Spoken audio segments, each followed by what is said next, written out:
Hi, Dino. How you doing? I'm doing good. How about you? We're good. Yeah. Well, so new albums right there, but let's talk about creativity broadly. Like after all these years composing music for different bands, what's the main thing you take into account when writing a song? What's the most important thing for you? The most important thing is obviously what comes from within you. You know what I mean? Because that's how, through the guitar, I'm able to communicate how I'm feeling at that moment.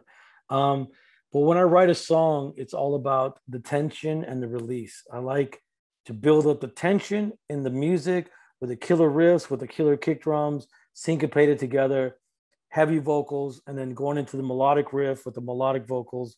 You know, the tensity is, from the verses going into the choruses where it's a beautiful melodic chorus. I like the contrast of the music, whether it's heavy, and then obviously going into this beautiful melodic chorus. I love the contrast between the two. The new album, Aggression Continuum, it starts with the song Recode, which has these spoken words talking about kind of a failed system that seems kind of premonitory considering the times we're living in. So there's a few more of these throughout the album. So Mhm. were these spoken words already there back in 2017 when the first No, version of the album was ready?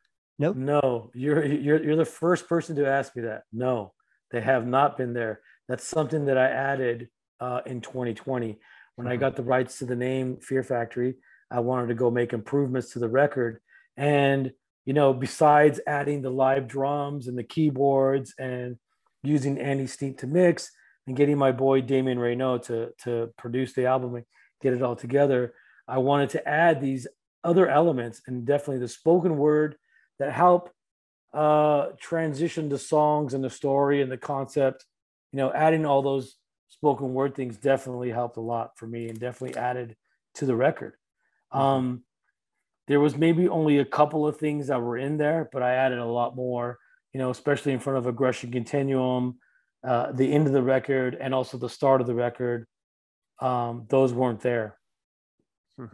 Talking about concepts, man versus machine, it's like the concept, this concept that reminds us inevitably of David Cronenberg's movies. Has it has been one of Fear Factory's main lyrical themes since the beginning. So, um, considering that we have been witness to several technological changes during the last 30 years, have Mm-hmm. your thoughts towards this theme changed at the same time? No, my thoughts of it definitely not, because you got different organizations like Boston Dynamics who are creating these robots and to be more human like. They can dance, they can jump, they created a police dog that can actually go, a robotic police dog that can actually go, and into these buildings or these houses, um, with a video camera on it, so they could see what's going on. So no, my how I look at where technology is going has not changed at all whatsoever over the years. Um, Hopefully, in my lifetime, I will see some more bigger changes coming up. I think that it's gradually going. Look at the cell phone. You basically got a computer in your hand. Everybody has it around the world. You know, uh, in the last 25 years, they become more and more, um, better and better. I mean, ever since they included the cell phone, people don't realize that technology is changing all the time, but they don't realize it because it's gradually happening, or it's happening behind the scenes, and they just a lot of kids who didn't grow up with this technology is now growing up with the technology, and they're all getting better and better at using this technology. You know what I mean? Um, but we've always sang about the where the future may take us.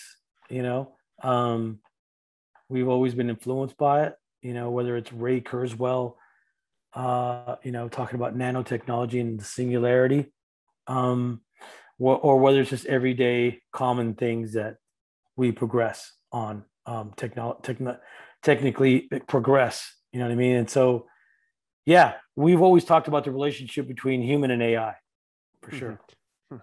The publication of this new album has been quite polemic because of the last few years, which must have been quite a turmoil for all of you in Fear Factory. So when do you think, or are already the legal disputes over, or when will they be over? And also, how have your feelings towards the band changed because of all this process?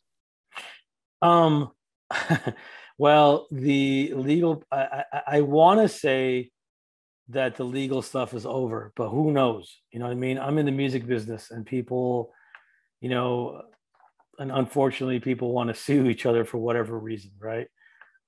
It's always going to be there, unfortunately, I think, for me.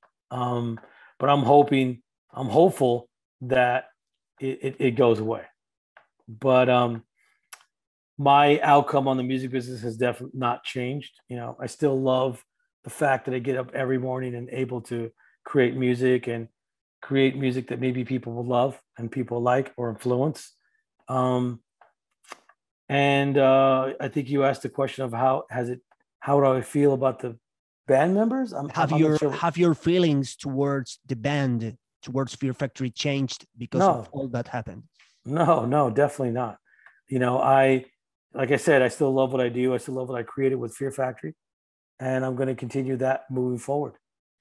Right now, you are looking for a new singer. We've heard you say that you've done video calls and studio recordings.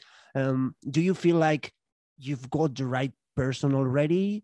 And if so, could you give us a tease or any clue regarding what he or she gonna bring to the table? Well, I can't tell you that because unfortunately, because of the COVID restrictions and the travel restrictions, that some of the artists can't get here. So the last thing for me is to get somebody here in Los Angeles, write a new song, see how they do on a new song, right? See what lyrics, their vocal approach, their ideas, how they put that on recordings.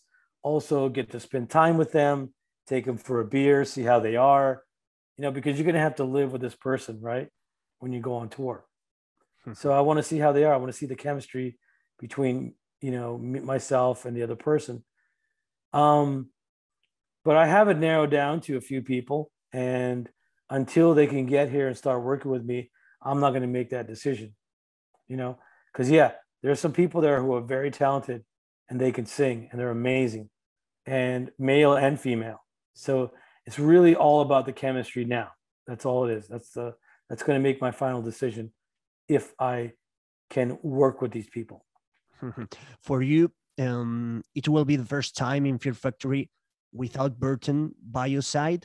So to what extent do you think this will change the band, the dynamics, the creative aspect, your sound too? Well, first of all, I'm going to continue my formula, what I do since day one. You know, ripping riffs, groovy shit, mixed with the heavy vocals and the melodic vocals, and of course, all the electronic elements. So that's not going to change. Yes, a singer can add definitely different dynamics and different feel and different vibe to the record. I'm going to pick the best person for the job. And it doesn't mean that they have to sound like Fear Factory. I mean, like Burton.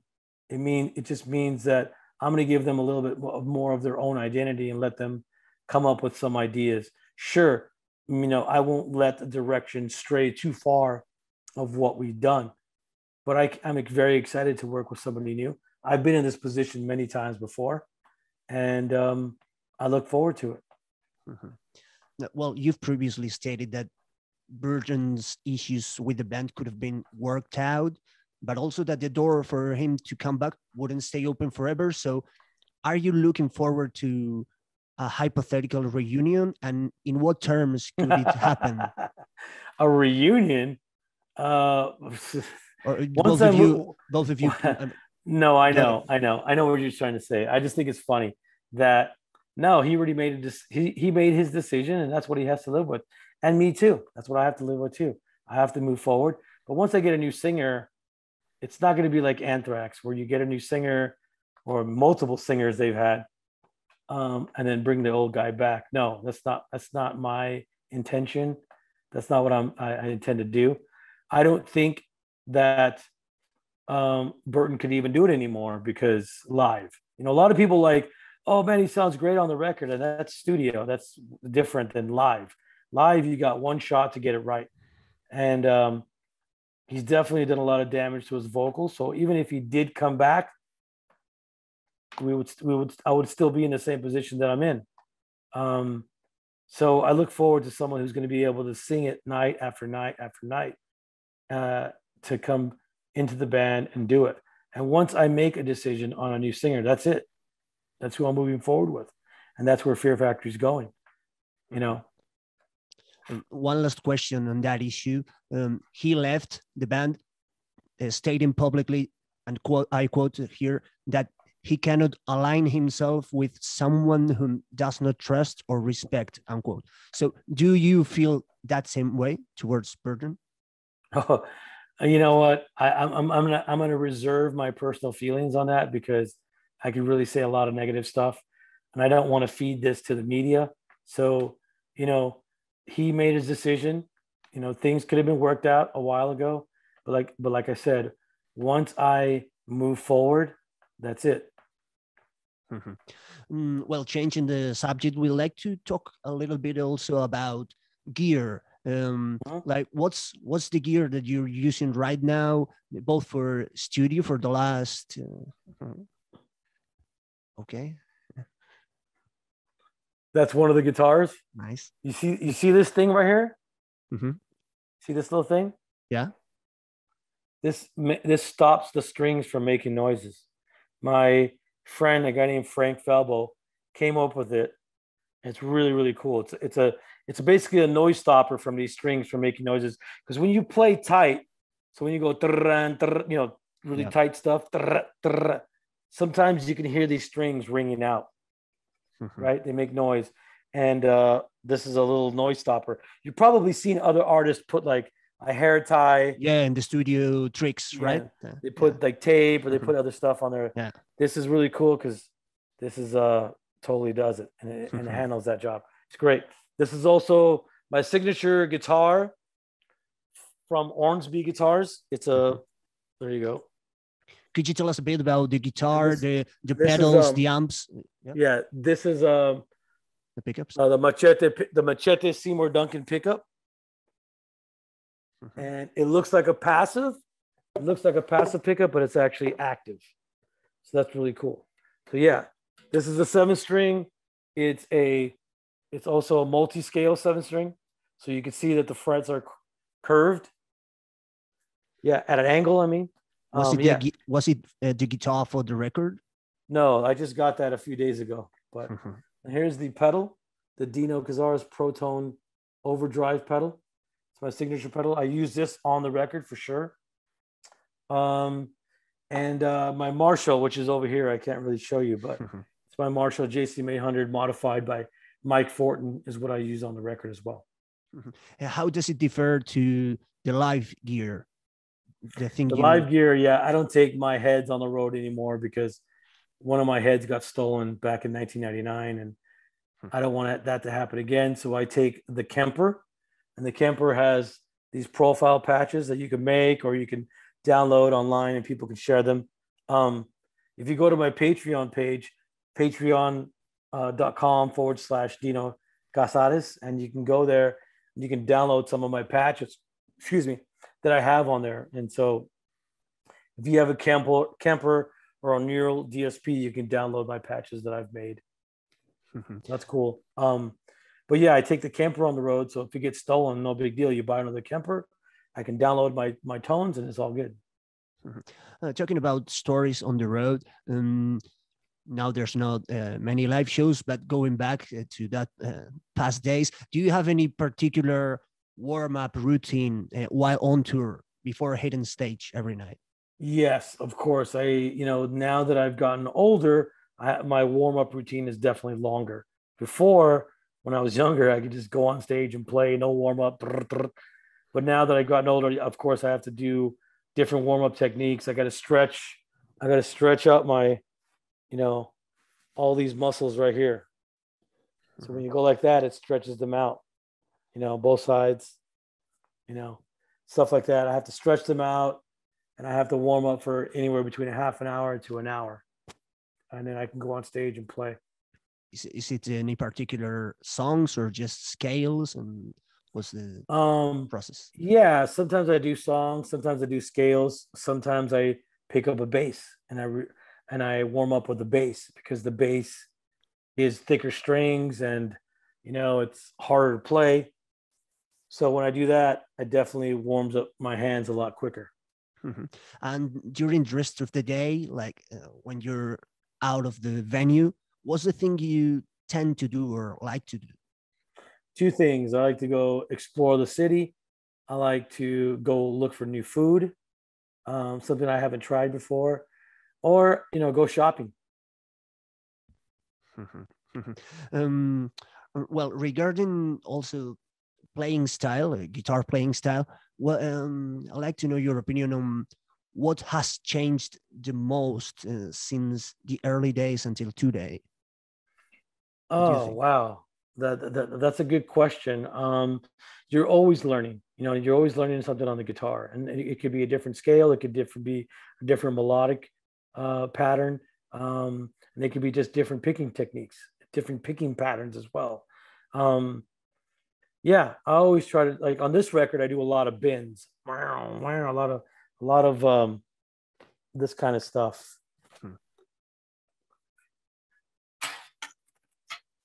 Can you hear that? Yeah. Hold on.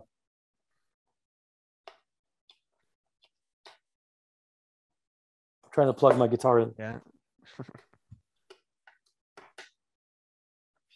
Can you hear that? Kind of. Is it the Marshall? Oh, the sound stops. Oh, that's. I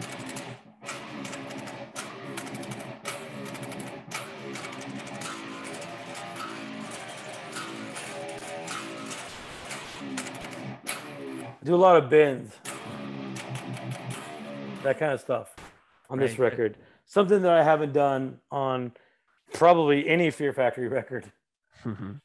So yeah. Was there any particular inspiration for those kind of riffs?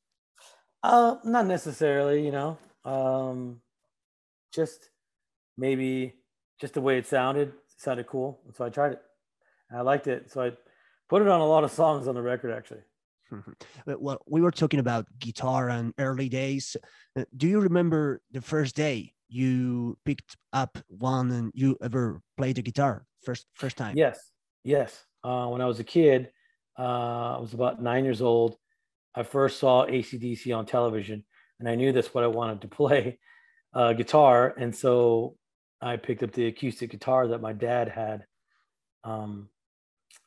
There's actually a picture of him maybe 20 years before I was born with that. He had that guitar and he was playing that guitar. And it was around the house, and that's what I picked up, and that's what I started playing. Nice.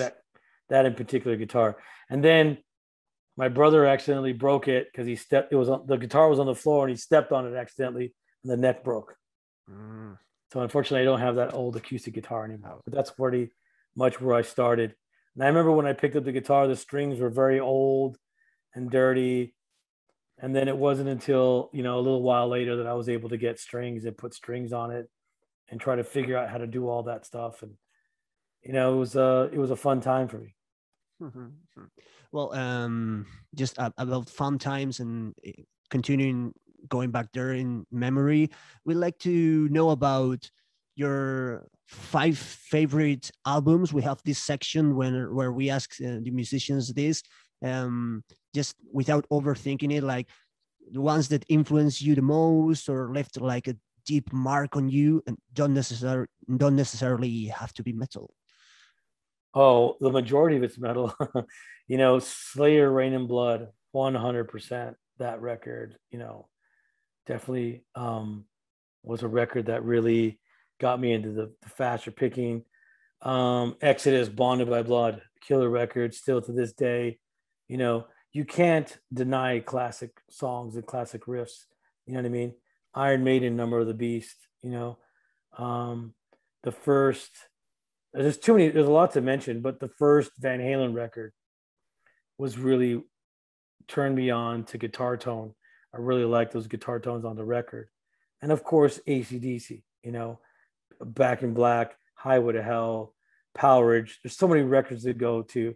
You know, even Flow's About to Rock. You know, any of those records are just amazing. That really influenced me to pick up guitar, and records that I still love and listen to today. You know, Metallica, Ride the Lightning record was really one of my favorite records. So, do you is there like a guilty pleasure, like one album that was like you wouldn't say, hey, that's an album? Like, I don't know. I mean, I like all different types of stuff. You know, everything from the Bee Gees to ABBA to, you know, Gary Newman. I can't really say it's out of the box, but Gary Newman, you know, Flock of Seagulls. I'm a really big 80s New Wave fan. I love all the hair metal bands from the 80s as well. And I love all that music that I grew up with, you know, even the 70s, you know, 70s music that I really got into, you know, early Alice Cooper, you know, like I said, AC/DC was in the 70s as well. There's so many bands to pick, you know what I mean? There's all that stuff really influenced me. I was lucky that when I was a kid that I had older brothers and sisters and they all listened to something different, which is really cool because I was able to get into all those different types of music and appreciate music in general. My father was into mariachi music, which I heard a lot of when I was growing up. And my mother was more into the old school rock and roll, Elvis, the Beatles, you know, and the oldies, you know. So she was into all that stuff. And so I got everything. I got a little bit of everything. Well, we are talking about how you started with the guitar and those first albums. And we like to talk a bit about the early days on the business. I mean, well, going back to Concrete, that famous album that was never published, your and also your initial relationship with Ross Robinson. What's the memories about that time?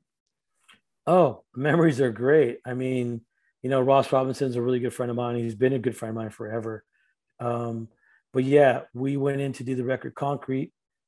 We finished the record, and then you know, we couldn't agree on the contract, so a judge pretty much made the decision for us that that Ross Robinson got to keep the recordings, but we were able to, you know, own our songs, which is great. So we used that album quality record and we made it a demo and we shopped around to different record companies. Now, a lot of record companies turned us down because they didn't really understand the style. They didn't understand, you know, the combination of heavy and melodic vocals. So a lot of record companies turned us down, except Roadrunner Records signed the band because they saw Monty Connor saw something in us, and he was right. Mm-hmm. That's what I wanted to ask you, because you worked with Roadrunner for the first 4 albums, but then you went into constant change.